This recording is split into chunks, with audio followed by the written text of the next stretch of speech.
Welcome back. Alphabet's stunning spending on AI giving a big boost to chip names like NVIDIA and Broadcom today, only underscoring what the so-called hyperscalers are willing to pay in the ongoing arms race.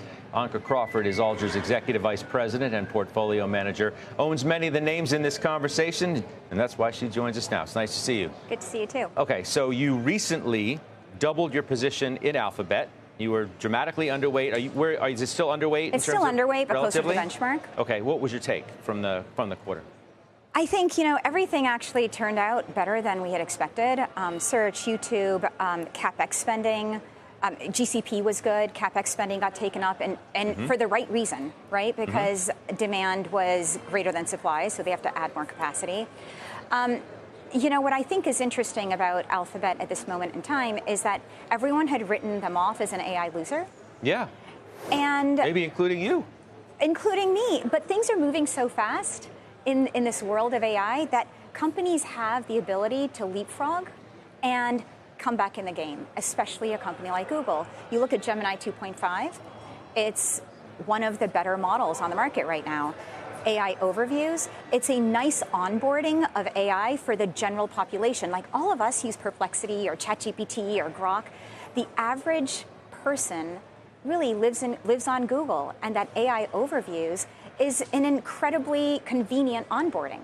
So they don't have to go find Perplexity. So you think the sell-off, I call it the Eddie Q sell-off, right? The day that he suggested that for the first time ever, Google searches were down on their search engine.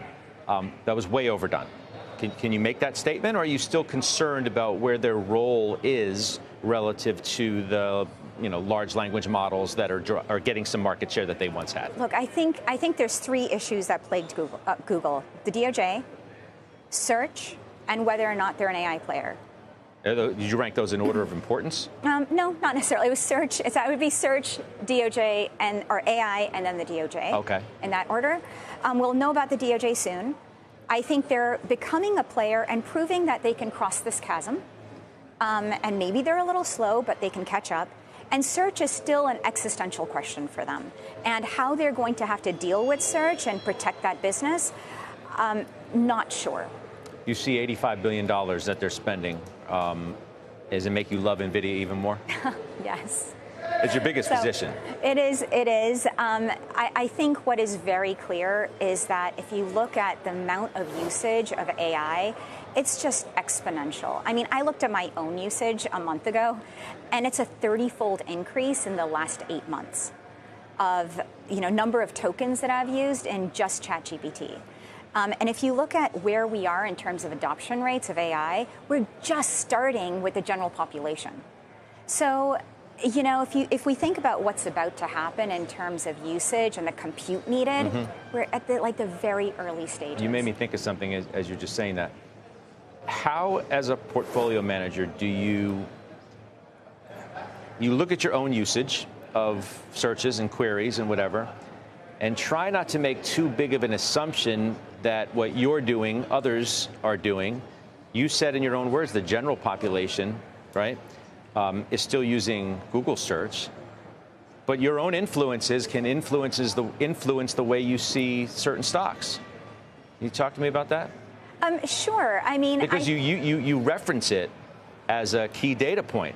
It's like, look, I'm using XYZ search large language model more so than I ever have. So that has to be coming from somewhere. Yeah. So I think, look, human behavior is all similar. Whether it's me or whether it's the general population, it's just maybe lagged. I mean, we are so tech focused in our industry that we're always trying to use what's best. I was an early adopter of Perplexity. I don't use Perplexity at all anymore, right? So, is that an early indicator for where Perplexity is going? I don't know. Would you use it more if Apple bought it? No, I think Apple should buy OpenAI, but. Oh. Well, that'll take a mountain.